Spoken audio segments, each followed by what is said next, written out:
अस्सलाम वालेकुम। Programme night addition में हम आपको खुशामदीद कहते हैं। नाजरीन, मेरी तरफ से 92 न्यूज़ की पूरी टीम की तरफ से आप सबको रमज़ानुल मुबारक का ये बाबरकत महीना मुबारक हो। हमारी तरफ से पूरी दुनिया के मुसलमानों को इस मुबारक महीने की खुशियाँ मुबारक हो और हम दुआ करते हैं कि अल्लाह ताला सबके लिए आसानियाँ पैदा करे, सबकी मुश्किलात ख़त्म हो, सबकी रोज़ी में अल्लाह ताला बरकत पैदा करे, बीमारों को शिफा मिले और पूरी दुनिया को कोरोना जैसी वबा से अल्लाह निजात दिलाए और हमें हर हाल में अल्लाह का शुक्र अदा करना है।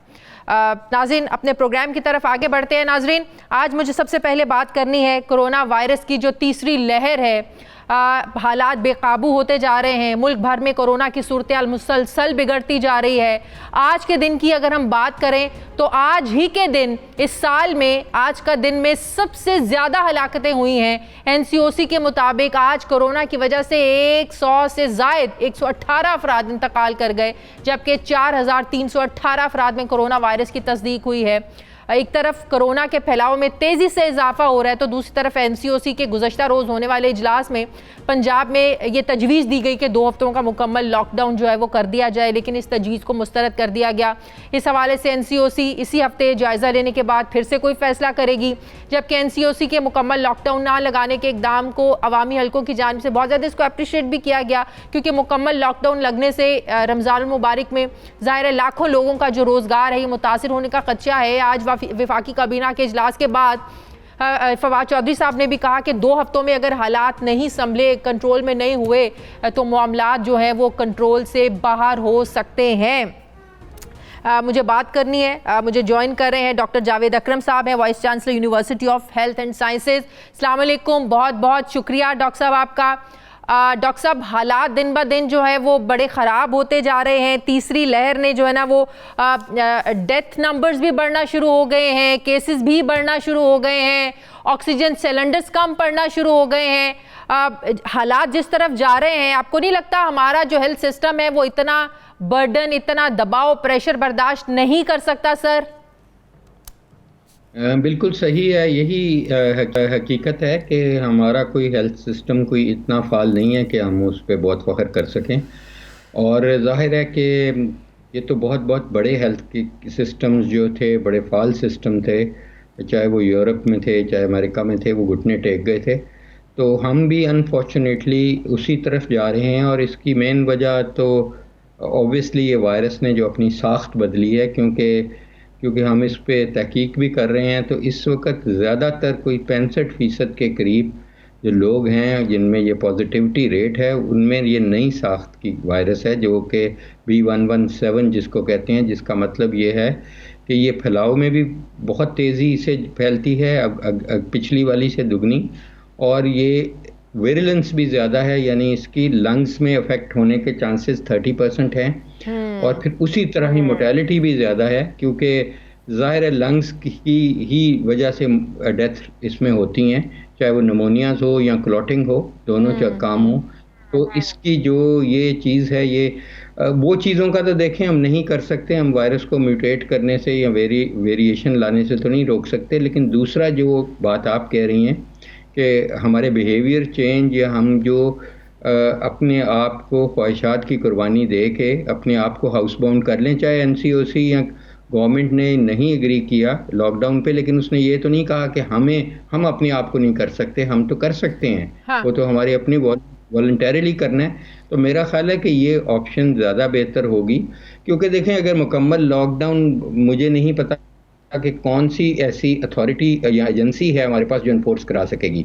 पाकिस्तान में हम कानून बना, हमारी इकोनॉमी भी इजाज़त नहीं देती सर, जो दिहाड़ीदार तबका है वो अफोर्ड नहीं कर सकेगा। इस बात को हम भी बिल्कुल इस बात से इत्तफाक करते हैं। लेकिन सर, टाइमिंग के इशू को लेकर आपको नहीं लगता इसको हुकूमत को थोड़ा देखने की ज़रूरत है? आप मेरी बात सुने, अब रमज़ान का महीना शुरू हो गया सर, 6 बजे जब लोगों को पता है कि मार्केट्स बंद हो जानी है, तो सुबह सुबह उठ के तो कोई नहीं जाता ना, सबने नौकरियों पे भी जाना है, अपने अपने कामों पर भी जाना है। तो जब पता चलेगा कि 6 बजे मार्केट बंद होने लगी है, सड़कों पे भी रश बढ़ जाएगा, दुकानों पे भी रश बढ़ जाएगा, मार्केट में भी रश बढ़ जाएगा। तो फिर एक जो मकसद है सोशल डिस्टेंसिंग का, फिर एक जो मकसद है कि एक जगह ज्यादा लोग इकट्ठे ना हो, सर वो तो बिल्कुल डेड हो जाता है ना। तो आपको नहीं लगता कि टाइम में फ्लेक्सिबिलिटी होनी चाहिए, इतना टाइम होना चाहिए कि लोगों को जो है ना वो हब्बड़ दब्बड़ ना मच जाए, जल्दी ना मच जाए कि कहीं दुकानें ना बंद हो जाए और एक जगह रश ना लग जाए। तो सर इस चीज को आप नहीं समझते कि देखने की जरूरत है? नहीं, बिल्कुल देखें, मकसद तो ये होना चाहिए कि हजूम ना इकट्ठा हो। हाँ। और मेरा ख्याल है उसका बेहतरीन तरीका ये होगा कि लोगों को घरों में ये चीज़ें अगर पहुंचा दी जाएं, जो कि दुनिया में हो रहा है, और इनकरेज किया जाए कि ये जो हमारी दुकानें हैं या चाहे वो मोहल्ले के लेवल पे हैं, कि वो 2 बंदे रख लें, 4 बंदे रख लें, वो घर पे जाके ये डिलीवरी करें। कोई ज़रूरी नहीं कि हमने समोसे तलते हुए देखने हैं। तो इतनी थोड़ी सी कुर्बानी तो दे दें कि आप घर पे मशहूर हो जाएं। और आपका आई एम श्योर कि मोहल्ले में इतना इन्फ्लुएंस होता है कि मोहल्लेदारी में, कि वो आपके घर पे पहुंचा दें एक लिफाफे में, या नहीं समोसों नहीं, मैं के मार्केट्स बगैर की भी बात कर रही हूँ, मैं शॉपिंग मॉल्स की भी बात कर रही हूँ, दूसरी आम मार्केट्स की भी मैं बात कर रही हूँ कि वहां पे भी इस वजह से रश बढ़ता है ना कि 6 बजे मार्केटें बंद हो जाएंगी। तो टाइम को भी रिव्यू करने की जरूरत है डॉक्टर साहब। लेकिन देखें शायद ये इसकी क्या गारंटी है कि अगर उसको हम टाइम बढ़ाएंगे तो उस टाइम पे हजूम नहीं होगा।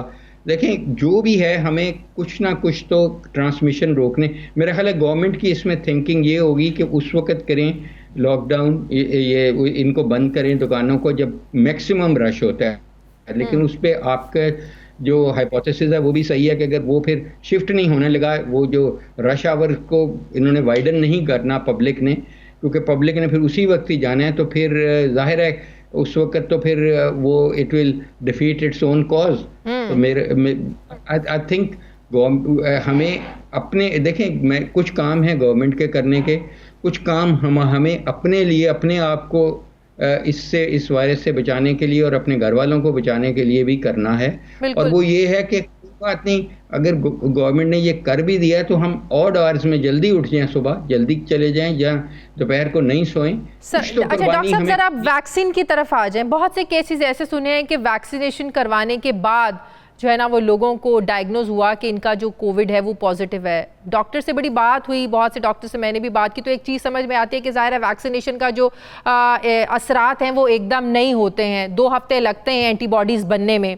तो मैं चाहती हूँ कि लोगों को इस बारे में भी गाइड किया जाए कि वैक्सीनेशन का कोई नेगेटिव असर नहीं है, वैक्सीनेशन लगवानी चाहिए। लोग खासतौर पर, आपको भी पता है, जब इमरान खान साहब को भी कोविड हुआ तो बड़ी नेगेटिव बातें होना शुरू होगी वैक्सीनेशन को लेके।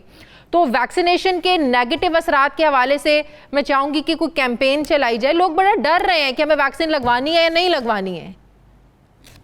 बिल्कुल सही कह रहे हैं आप। देखें, sometimes perceptions are stronger than realities, और यही यहाँ पे हो रहा है। देखें, मैं आपको ये बताऊं कि कोई भी जो 183 वैक्सीन अभी तक इजाद हो चुकी हैं, किसी का ये साइड इफेक्ट नहीं है कि वैक्सीन से ये बीमारी लग जाती है, क्योंकि ये लाइव वायरस तो नहीं हम वैक्सीन में यूज़ करते, एटेन्यूएटेड करते हैं या डेड वायरस पकड़ते हैं। ये वायरस का एक पार्टिकल यूज़ करते हैं। ये वायरस कुछ करते ही नहीं है। जैसे मैसेंजर आरएनए में तो हम सिर्फ मैसेज एक पास ऑन कर देते हैं कि आप खुद एंटीजेनेसिटी आपके बॉडी खुद बनाती है। तो they are absolutely safe. Number 1, ये उसकी वैक्सीन की वजह से किसी को नहीं हो रहा। दूसरी ये चीज़ मैं बता दूं कि हमारी एक्सपेक्टेशंस भी बहुत ज़्यादा हैं वैक्सीन से। ऐसा नहीं है कि कोई भी अभी तक दुनिया में वैक्सीन ईजाद हुई है जो 100% मुवस्सर हो।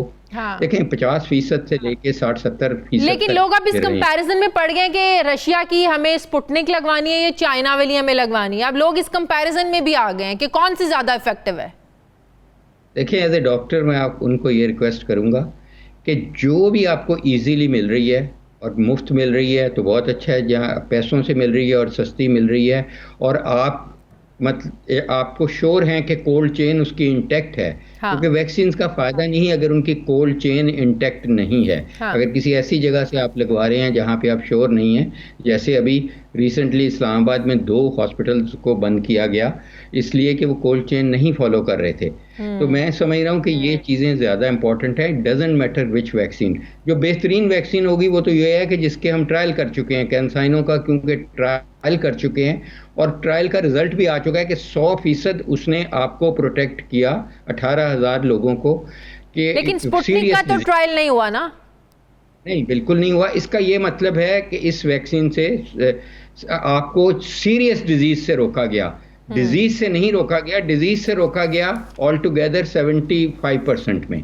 तो इसलिए ये देखें, ये भी काफ़ी अच्छा रिजल्ट है, बड़ा इंकरेजिंग रिजल्ट है, और वो सिंगल डोज है।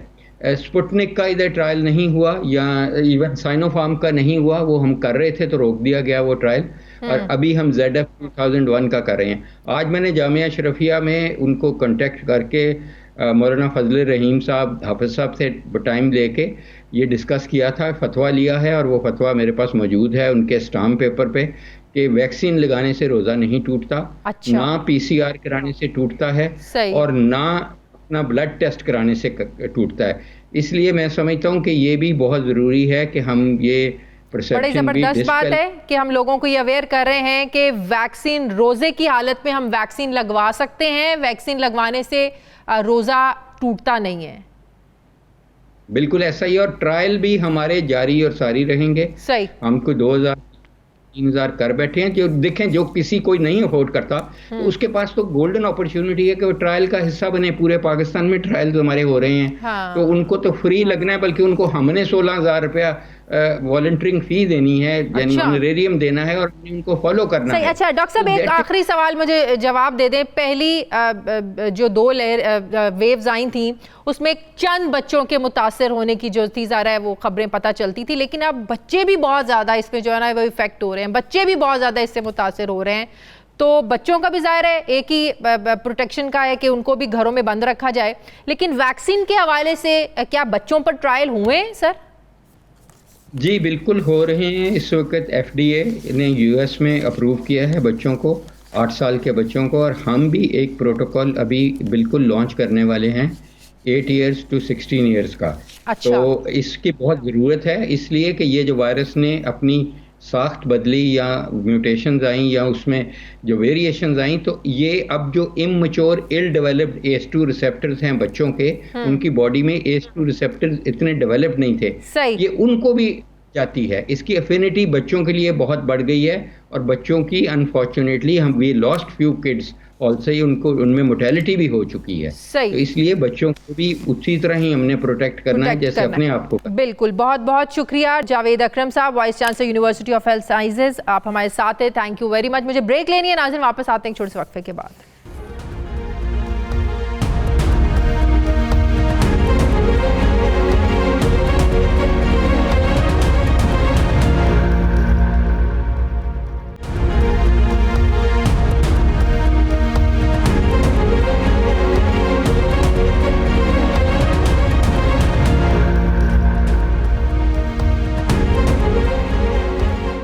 ब्रेक के बाद एक बार फिर से आपको खुशामदीद कहते हैं। नाजरीन, हुकूमत के फैसलों में मुस्तकिल मिजाजी क्यों नहीं है? बार बार वजारतों में तब्दीलियां बताती हैं कि शायद हुकूमत कहीं कंफ्यूज है, शायद कप्तान को पता नहीं है कि मेरा कौन सा खिलाड़ी अच्छी बॉलिंग कर सकता है, कौन अच्छा बैट्समैन है और कौन ऑलराउंडर है। पौने 3 सालों में शायद यह पता चल जाना चाहिए कि कौन कहाँ फिट बैठता है। ये कप्तान की नाअहली है, नाकामी है, या फिर खिलाड़ी ही परफॉर्म नहीं कर पा रहे हैं। आज एक बार फिर फवाद चौधरी को वजारत इत्तलात का कलमदान सौंपा गया है। जब हुकूमत इक़्तिदार में आई तो फवाद चौधरी को ही इत्तलात का कलमदान दिया गया, फिर बाद में फिरदौस आशिक अवान को ये जिम्मेदारी दी गई, शिबली फराज साहब को ये जिम्मेदारी दी गई, और एक बार फिर फवाद चौधरी साहब को ये जिम्मेदारी दी गई है। याद रहे कि फवाद चौधरी साहब साइंस और टेक्नोलॉजी के भी वजीर हैं। क्या यही वजह है कि हुकूमत परफॉर्म नहीं कर पा रही है? वजारत दाखिला में तब्दीलियाँ, वजारत ख़जाना में तब्दीलियाँ, और भी मुतादिद वजारतों में बार बार तब्दीलियाँ हुई। आखिर क्यों हुकूमत ये तब्दीलियाँ कर रही है बार बार? दूसरी तरफ आज फवाद चौधरी ने काबीना के इजलास के बाद कहा कि कोरोना 2 हफ्ते में कंट्रोल ना हुआ तो मामलात ख़राब हो जाएंगे। तो सवाल ये है कि हुकूमत की स्ट्रेटजी फिर क्या होगी? हुकूमत तो मुकम्मल लॉकडाउन की तरफ जाना ही नहीं चाहती है, क्योंकि हमारी मैशियत इस बात की इजाज़त नहीं देती है। तो फिर क्या स्ट्रेटजी होगी, क्या हिकमत अमली होगी?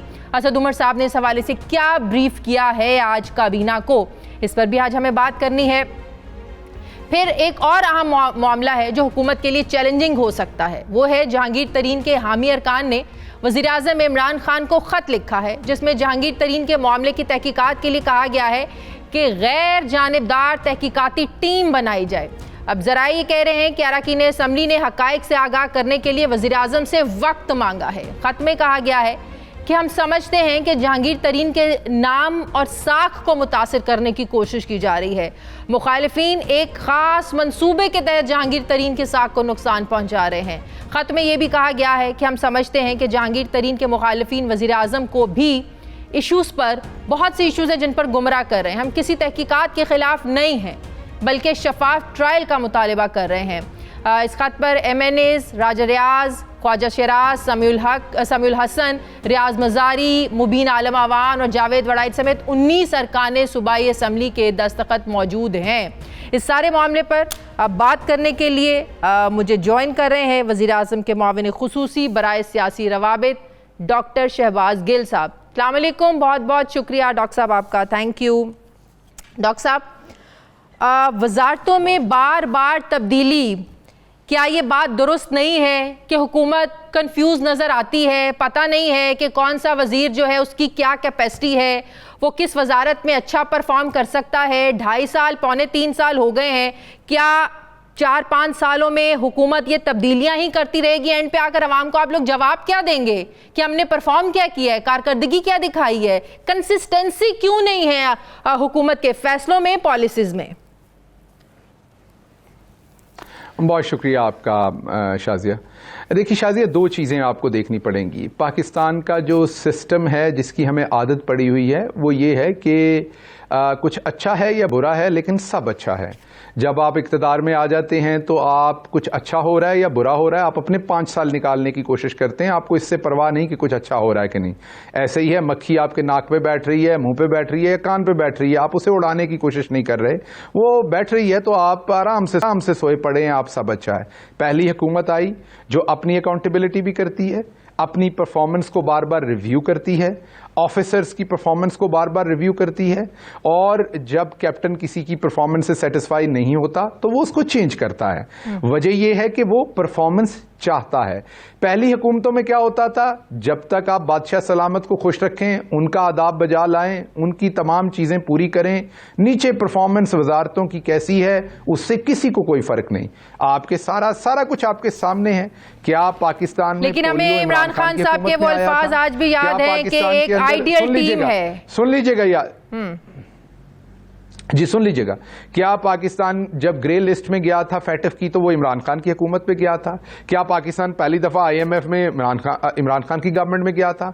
क्या पाकिस्तान में लोड शेडिंग इमरान खान की गवर्नमेंट में हुई थी? क्या पाकिस्तान में महंगे बिजली के मंसूबे इमरान खान की गवर्नमेंट में लगे थे? क्या पाकिस्तान में 140 रुपए की चीनी इमरान खान की हुकूमत में हुई थी? तब कुछ नहीं किया गया था। अब चीनी महंगी हुई, बिल्कुल मानते हैं, लेकिन आप देखिए उस पर हाथ डाला गया, उसके ऊपर केसेस किए गए, लोगों को FIR ये सब कुछ अगर इमरान खान ने नहीं किया, हमें याद है कि इमरान खान ने कहा था हम इसको कंट्रोल करेंगे, इमरान खान ने कहा था हम IMF में नहीं जाएंगे, इमरान खान ने कहा था हम महंगाई को कंट्रोल करेंगे।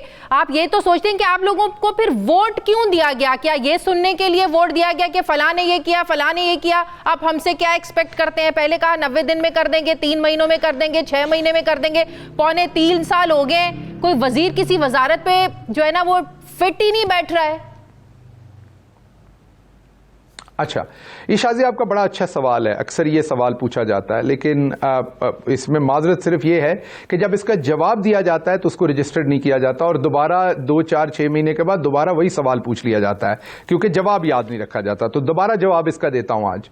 इसका जवाब ये है कि आप पहले ये बताइए कि ये वादे करके सारी हुकूमतें आती थीं आपके सामने और 70 साल में उन्होंने कुछ नहीं किया, कोई डिलीवर नहीं किया, और वो जो सारी 70 साल की खराबी है वो सब कुछ दुरुस्त अब आपको 2 साल में चाहिए। चलें ये भी मान लेते हैं, इस पे भी कोई गिला नहीं है। तो हम आपको बताते हैं कि क्या हम वो करने की कोशिश कर रहे हैं? बिल्कुल करने की कोशिश कर रहे हैं। आप $20 अरब का सर्कुलर डेट, आप करंट अकाउंट डेफिसिट छोड़ के गए थे, आज आप सरप्लस में, मैं आपको बताने लगा हूं। 30 साल के बाद आपके मुल्क में सबसे ज्यादा गाड़ियां बन रही हैं। पिछले 20-25 साल के बाद सबसे ज्यादा ट्रैक्टर्स की सेल हुई है। आपके देही इलाकों में मोटरसाइकिल, ट्रैक्टर और कारों की सबसे ज्यादा सेल हुई है। आप अगर पहली दफा गौर से देखें तो आपके किसान को पूरा पैसा मिला, बल्कि किसान इस दफा खुशहाल है, ज्यादा पैसा मिल रहा है फसलों का। किसान बिल्कुल कंस्ट्रक्शन सेक्टर देखें ऊपर जा रहा है। एक आम आदमी बिल्कुल खुशहाल नहीं है, जो महीने का 10,000 कमाता है वो बिल्कुल खुशहाल नहीं है। यहां पे रुकिएगा, यहां पे रुकिएगा जरा, यहां पे रुकिएगा। अब आप कंफ्यूज कर रही हैं देही किसान को और एक शहर में रहने वाले सफेद पोश को। मैं ये बात आपसे एग्री करता हूं कि जो शहर में रहने वाला सफेद पोश है उसके ऊपर इन्फ्लेशन ने बहुत नेगेटिव असर किया है, मैं आपकी यहां तक बात मानता हूं। लेकिन क्योंकि आपका मतलब, मैं सिर्फ आपको नहीं कह रहा, मीडिया ने कभी भी देही इलाकों के ऊपर कभी फोकस ही नहीं किया, कभी किसी गांव में जाके प्रोग्राम ही नहीं किया, कभी उनसे बात ही नहीं की। अगर आप उनसे बात करेंगी तो हमारी हुकूमत में वो बहुत खुशहाल है। अब फोकस सारा इन पे है। भले अभी रमजान का जो पैकेज हो वो देख लें तो 100 रुपए के करीब रिलीफ मिल रहा है यूटिलिटी स्टोर पे आपको घी के ऊपर। अगर आप चीनी देखें तो तकरीबन 40 से 50 रुपए उस पर मिल रहा है, आटे पे भी मिल रहा है। तो तमाम फोकस अब इन लोगों पे। किसी स्टोर पे 1 किलो से ज्यादा चीनी आपको नहीं मिल रही है। 6,000 आप लाहौर आए, यहाँ के स्टोर्स पे जाएं, कहीं पे भी 1 किलो से ज्यादा चीनी यहाँ पर नहीं मिल रही है। हाँ, अगर आपको कोई जानने वाला है और ये कोई आपकी जरा नो हाउ है, अच्छी बात है, तो आपको चीनी मिलेगी। आम बंदे को किलो से ज्यादा चीनी नहीं मिल रही है। सुन लीजिए, जब आपके मुल्क की आबादी 22 करोड़ है और उस 22 करोड़ में से 40% के करीब बहुत गरीब आबादी है, तो आपको रिसोर्सेज बांट के देने होंगे। अगर 10 किलो चीनी दे दें तो आप तो जाके ले लेंगे यूटिलिटी स्टोर से, लेकिन हमारा फोकस आप नहीं है, क्योंकि आपके पास माशाल्लाह अच्छे खासे पैसे हैं। हमारा फोकस है वो गरीब आदमी जो सिर्फ 15,000 रुपए कमाता है, तो उसको 1 किलो, क्योंकि मैं एक गांव से हूं और मुझे अच्छी तरह से याद है, ये मैं पॉलिटिकल स्टेटमेंट नहीं दे रहा, ये मैं आपको पूरी ईमानदारी से बता रहा हूं कि मैं बचपन में छोटे होते देखता रहा हूं कि जो गैर काश्तकार लोग होते थे या जिनके पास बहुत अच्छी नौकरी नहीं होती थी, वो इतना सा दूध लेके आते थे, वो पाव दूध होता था ज्यादा से ज्यादा, इतना सा घी लाते थे 1 हंडिया बनाने के लिए और इतनी सी चीनी और नमक लाते थे दुकान से। बहुत ज्यादा हालात बदल गए, उसको कंपैरिजन नहीं, मुझे बिल्कुल मजाक नहीं लग रहा। मेरा भी बैकग्राउंड एक गांव से है। आज भी गांव में ऐसा हो रहा है, ये आज भी गरीब आदमी के साथ ऐसा है।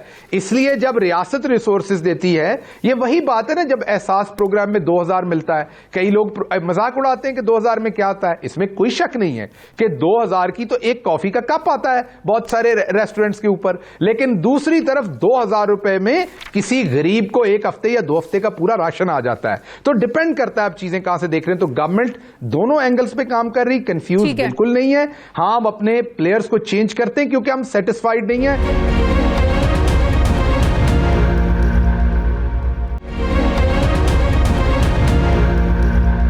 फवाद चौधरी साहब ने कहा कि 2 हफ्तों में कोरोना की सूरत हाल बेहतर नहीं हुई तो मामलात खराब हो जाएंगे। असद उमर साहब ने भी आज ब्रीफिंग दी। हम पहले दिन से जानते हैं प्राइम मिनिस्टर मुकम्मल लॉकडाउन की तरफ नहीं जाना चाहते। हम इस बात से भी अग्री करते हैं कि हमारी मईशत इस चीज़ की इजाज़त नहीं देती। तो मामलात जब इंडिकेट कर रहे हैं कि ये ख़राब हो जाएंगे, तो स्ट्रैटेजी है क्या फिर आप लोगों की? कैसे संभालेंगे? हमारा तो हेल्थ सिस्टम भी इस काबिल नहीं है कि इतना प्रेशर जो है ना वो बर्दाश्त कर सके। देखिए, एक बात तो आपको ये वाज़ेह हो कि कोरोना जैसी वबा हो या जो नेचुरल आफात होती हैं, अल्लाह माफ़ करे, हमें महफूज रखे, वो सुनामी जैसे आया था जापान में और उस एरिया में, तो जो ऐसी नेचुरल जो आफात होती हैं उस पर किसी भी मुल्क का सिस्टम काफ़ी नहीं होता, किसी भी मुल्क के सिस्टम की उसके ऊपर डेवलपमेंट नहीं होती, किसी मुल्क का सिस्टम भी उसका बोझ नहीं उठा सकता होता। अभी इस टाइम इंडिया के अंदर जो पिछली पीक थी उनकी, जो कि बहुत ख़तरनाक पीक थी, इस टाइम पिछली पीक की निस्बत 55% हायर पीक है। ये 55% हायर पीक है उनकी इस टाइम। तो बहुत खतरनाक हालात हैं। हमारे भी हालात जो हैं वो खतरे की तरफ जा रहे हैं, उतने खतरनाक नहीं लेकिन खतरे की तरफ। इसका जो एक ही तरीका है कि लोगों को, ये हुकूमत की पॉलिसी से सिर्फ नहीं होना, ये हम सबको इकट्ठे जंग इसकी लड़नी पड़नी है। और जंग क्या है कि हम मास्क लगाएं, तमाम लोग, जहां पर 1 से ज्यादा लोग हैं वहां मास्क इस्तेमाल करें, हम हजूम वाली जगहों पर कम जाएं, गैर जरूरी कम निकलें, ताकि लोग अपनी रोजी कमा सकें। अभी रमजान है, लोगों से दरखास्त है कि वो आखिरी रोजों तक इंतजार करने की बजाय टेलर के पास जाने के लिए, शॉपिंग करने के लिए, वो पहले 5 रोजों में, 10 रोजों में वो ऐसे स्टैगर करके चीजें खरीदें। लेकिन इसमें हम अपनी आवाम से रिक्वेस्ट करते हैं कि हम आपकी लाइवलीहुड भी चलाना चाहते हैं, साथ कोरोना से भी बचना चाहते हैं, तो शहरियों को इसमें कोऑपरेट करना चाहिए। जब तक शहरी और पूरी कौम इकट्ठे होकर नहीं लड़ेंगे, ये जंग नहीं जीती जा सकती। एक आखिरी सवाल का जवाब दे दें। जहांगीर तरीन के हामी अरकान जो हैं वो प्राइम मिनिस्टर से मिलना चाहते हैं, वो कहते हैं हम हकाइक से आगाह करना चाहते हैं। आप एहतसाब करें, ज़रूर करें, लेकिन किसी की बातों में ना आए, किसी साजिश का हिस्सा ना बने। जहांगीर तरीन एक प्रोपेगेंडा है जिसके तहत उनको निशाना बनाया जा रहा है। तो क्या इस चीज़ को भी डिस्कस किया गया या प्राइम मिनिस्टर साहब सोच रहे हैं उन लोगों से मिलने का? अगर नहीं सोच रहे तो पार्टी में इस हवाले से क्या फीलिंग है कि जो अरकान जहांगीर तरीन का साथ दे रहे हैं उनको आप शोकॉज करेंगे, उनको मना करेंगे? इस पर पार्टी पॉलिसी है क्या, स्ट्रेटेजी है क्या आप लोगों की? देखिए दो बातें। एक, पहले तो ये समझिए कि जहांगीर तरीन साहब जो हैं उन्होंने उनका बड़ा लंबा वक्त पार्टी के साथ गुजरा। इससे पहले सब्तैन खान और अलीम खान साहब के भी केसेस हुए जो उन्होंने फेस किए आपके सामने। अब पार्टी ये एक्सपेक्ट करती है, लीडरशिप ये एक्सपेक्ट करती है कि जैसे उन्होंने पार्टी और पार्टी के लोगों को इसमें इन्वॉल्व नहीं किया, जहांगीर तरीन साहब भी इसी तरीके से अपने केसेस फेस करें अदालतों में। अदालतें आज़ाद हैं, उन्हें रिलीफ मिले, बहुत अच्छी बात है। अब बहुत सारे लोग जिनकी उनसे पर्सनल रिलेशनशिप हैं वो उनके साथ गए, उनके खाने पे गए या कोर्ट में गए। ये हमारे पंजाब की सकाफत है, लोग लोगों के साथ जाते हैं। मैं अदालत में गया हूं, बहुत सारे दोस्त मेरे साथ भी आते हैं। भाई इसका मतलब ये नहीं होता कि लेकिन आप इस बात को मिक्स नहीं कर सकते। पार्टी की साख को नुकसान पहुंच रहा है जब आपकी पार्टी के अपने लोग कहेंगे कि इमरान खान इंतकामी कार्रवाई कर रहे हैं। नहीं, क्या आपके लोग नहीं कह रहे ये बात? ये बात तो ऑपोजिशन कहती है, ये सब कह रहे हैं। ये राजा रियाज, नो, हर आपका जो अरकान सूबाई असम्बली है जो जहांगीर तरीन के साथ खड़ा है वो यही कह रहा है कि इंतकामी कार्रवाई हो रही है। ये बात तो ऑपोजिशन कह रही है ना। फिर ऑपोजिशन में और हुकूमती लोगों में क्या फर्क रह गया? आप ये बात नहीं कह सकते कि वो लोग ये बात नहीं कर रहे। देखिए, दो बातें ये ज़हन में रखिएगा। जितने भी उन लोगों को मैंने सुना, और आपसे भी रिक्वेस्ट करूंगा दोबारा सुन लीजिए, उन्होंने एक ही बात कही कि उन सबके लीडर इमरान खान है, उन्हें इमरान खान के ऊपर मुकम्मल एतमाद है और उनके सबके लीडर इमरान खान है और वो इमरान खान के साथ हमेशा खड़े हैं। तो इमरान खान पे तो अपना मुकम्मल एतमाद का इजहार कर रहे हैं, ये चीज़ तो पहली हो गई। दूसरा, आइन भी बड़ा क्लियर है, जो लोग हमारी पार्टी टिकट पे आए हैं, जो मेन डिसीजन है असम्बली हो या बाहर हो, वो जो उसके एक इखलाकी कानूनी चीज़ के वो पाबंद हैं, वो भी वो हैं। इसलिए हमें कोई प्रॉब्लम नहीं है अगर कोई ज़ाती तौर पर जाता है। लेकिन उनसे हमारा सवाल ये ज़रूर है जो जाते हैं कि आप क्या बताएं कि क्या जहांगीर तरीन साहब के लिए अलग कानून बनाएं और दूसरे लोगों के लिए अलग बनाएं? अगर हम मरियम सफदर पे तनकीद करते हैं कि वो नैब जाती हैं, कोर्ट जाती हैं, तो साथ जता लेके जाती हैं और प्रेशराइज करने की कोशिश करती हैं अदालतों को, तो क्या हम जहांगीर तरीन साहब जब अपने साथ पॉलिटिकल लोगों को लेके जाएं तो इस चीज की तारीफ करें हम, या कहें कि ये बहुत अच्छा काम हो रहा है? लेकिन जहांगीर तरीन का यही पैसा जब धरनों पे इस्तेमाल हुआ, इंतखाबी कैंपेन्स में इस्तेमाल हुआ, क्या तब वो फिर जायज था? जब जहांगीर तरीन एतमाद का वोट लेने के लिए लोगों से राब्ते कर रहे थे, हेल्प कर रहे थे हुकूमत की, प्राइम मिनिस्टर की, फिर वो जायज कैसे था?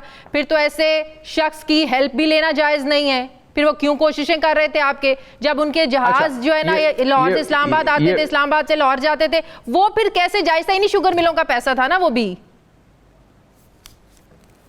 जी देखिए, ये बड़ा आपका जायज़ और अच्छा सवाल है। इसका जवाब ये है, इसको गौर से ज़रा देखिएगा इस पहलू को। इसका सवाल का जवाब ये कि पहले तो मैं बिल्कुल नहीं कह रहा कि जहांगीर तरीन साहब का पैसा बुरा है या अच्छा है। मैं ये भी नहीं कह रहा कि जहांगीर तरीन साहब ने कोई जुर्म किया है कि नहीं है, क्योंकि मैं, आप या कोई भी तब तक नहीं कह सकता जब तक उन्हें कोई अदालत सज़ा नहीं देती।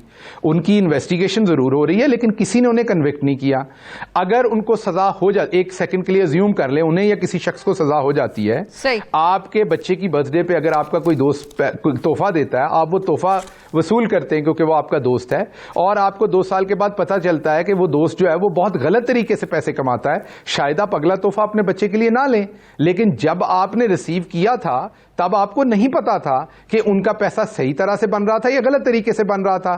तो ये मंतक आपकी गलत है। मैं अभी भी नहीं कह रहा कि उनका पैसा गलत तरीके से बना या बनाया या अब बना या पहले बना, वो अदालतों ने फैसला करना है। बहुत बढ़िया। वज़ीर आज़म के मुआविन खुसूसी बराए सियासी रवाबित शहबाज गिल साहब मेरे साथ है। Thank you very much. मुझे ब्रेक लेनी, वापस आते हैं थोड़े से वक्फे के बाद।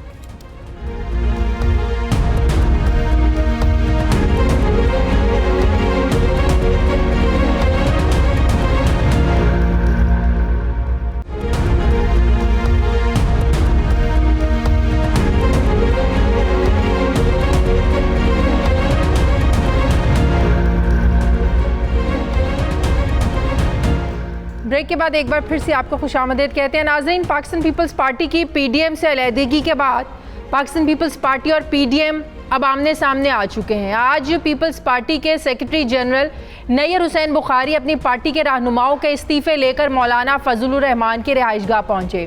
पीडीएम का आज इजलास भी हुआ। जिसमें पीपल्स पार्टी को मदऊ नहीं किया गया, एएनपी को नहीं बुलाया गया।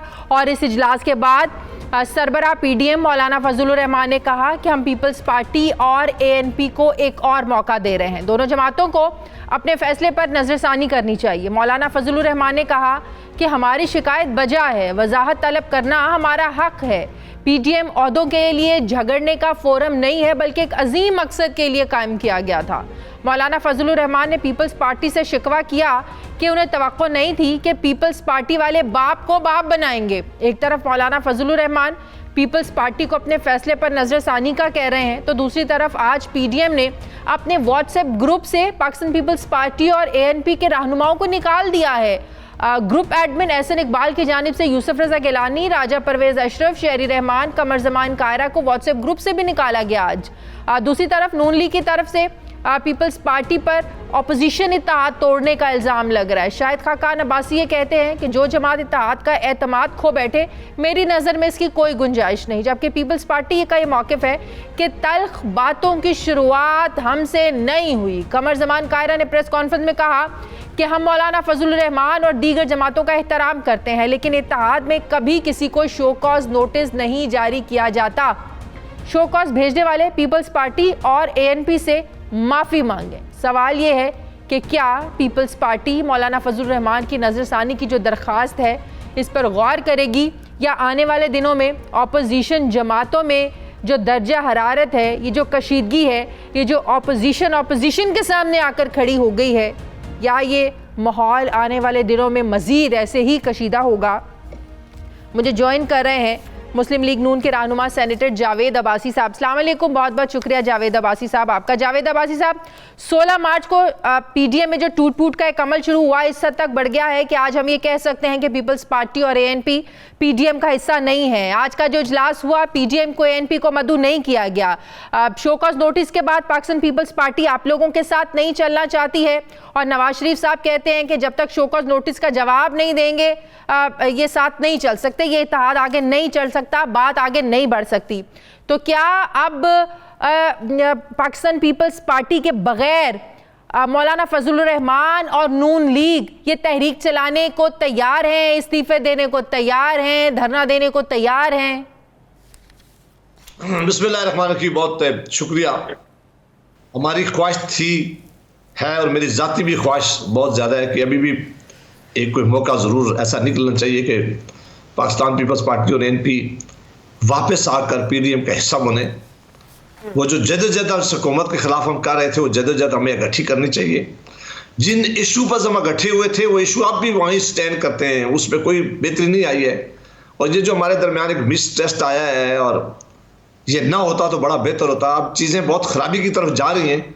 अभी भी मौलाना साहब से मुझे ये उम्मीद है कि वो कोई रोल प्ले करेंगे।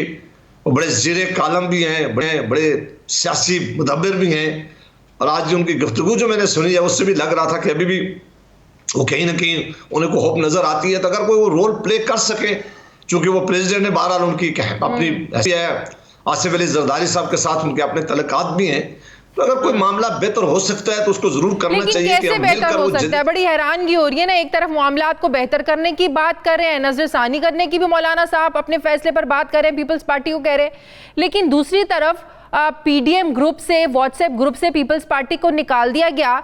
तो साफ लग रहा है कि मामलात को कॉन्शियसली, शऊरी तौर पर इस नहज पर लेकर जाया जा रहा है जहां से वापसी का रास्ता ही ना हो।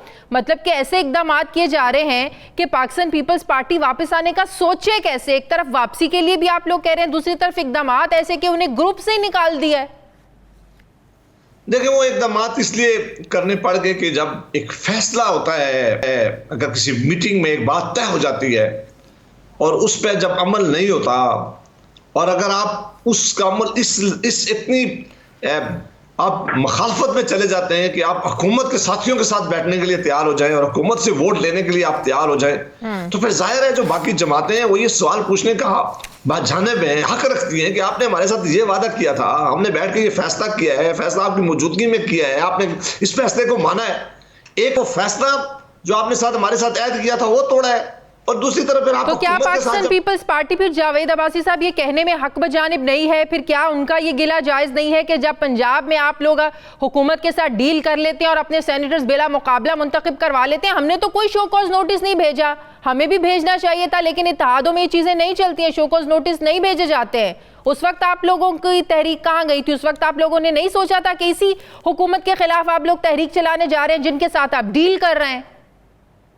ये बड़ा अच्छा क्वेश्चन था, मैंने रात को भी एक टीवी प्रोग्राम में कहा। तो फिर उस वक्त पाकिस्तान पीपल पार्टी जरूरत करती तो उस वक्त पूछती ना, उस वक्त ये सवाल उठाती, उस वक्त कहती कि मीटिंग बुलाओ, उस वक्त कहती कि ये काम आपने गलत किया है। उन्होंने कोई ये सवाल नहीं पूछा, बल्कि उन्होंने कहा कि अब गिलानी साहब हमारे कैंडिडेट हैं तो इस्लामाबाद से आप उनको सेनेटर बनाएं। हमने उनको सेनेटर बनाया।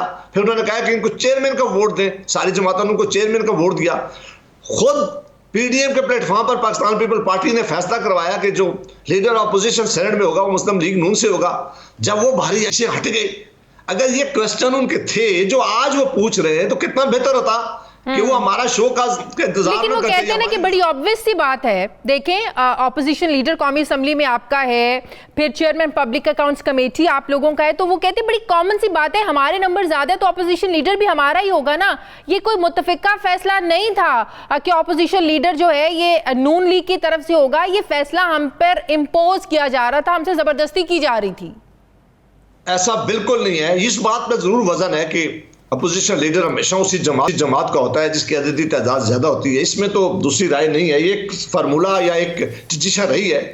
इस मामले में चूंकि ये बैठकर पीडीएम की लीडरशिप ने फैसला किया था कि पीडीएम एक कठिन जद्दोजहद करेगी। अगर पीडीएम की वोटें ना मिलती तो क्या आप समझती हैं कि गिलानी साहब सेनेटर बन सकते थे? अगर पीडीएम की वोटें ना मिलती तो वो सेनेट के चेयरमैन का इलेक्शन लड़ने की इस पोजीशन में थे। तो जब पीडीएम ने वहां एक फैसला किया है और सबने माना है, तो यही फैसला पीडीएम ने किया था कि लीडर अपोजिशन जो होगा वो मुस्लिम लीग नून से होगा।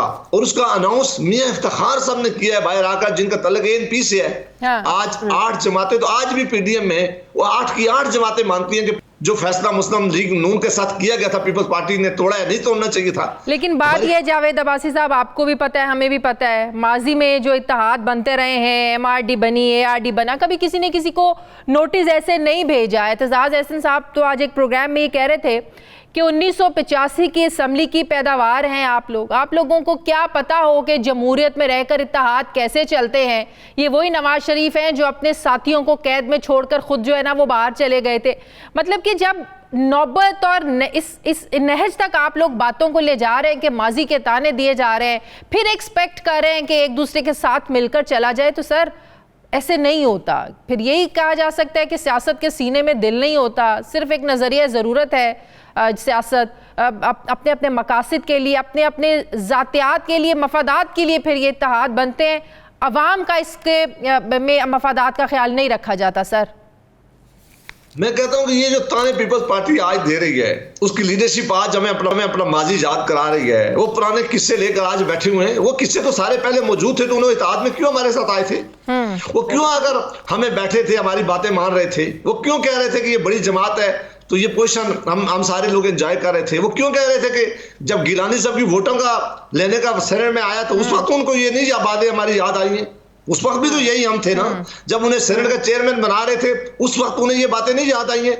यकजक ये बातें तब उनको याद आ गई हैं जब उन्होंने ऐद तोड़ा है और हमने उनसे वजाहत मांगी है, तो उनको पुरानी बातें याद आ गई हैं। बहुत बहुत शुक्रिया। मुस्लिम लीग नून के रहनुमा सेनेटर जावेद अब्बासी साहब मेरे साथ थे। नाज़रीन, हमारे प्रोग्राम का वक्त खत्म हो गया है। फीडबैक हमें ज़रूर दीजिएगा, अपना ख्याल रखिएगा। मुझे इजाज़त दीजिए, अल्लाह हाफ़िज़।